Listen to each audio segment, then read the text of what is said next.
बेवफा हो गईलू हो।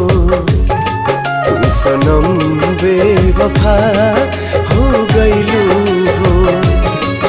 अखिया में लोरवा सजैलू, मनवा से चैन उड़ैलू, हमरा के कोहू कैलू हो। तू सनम बेवफा हो गईलू हो।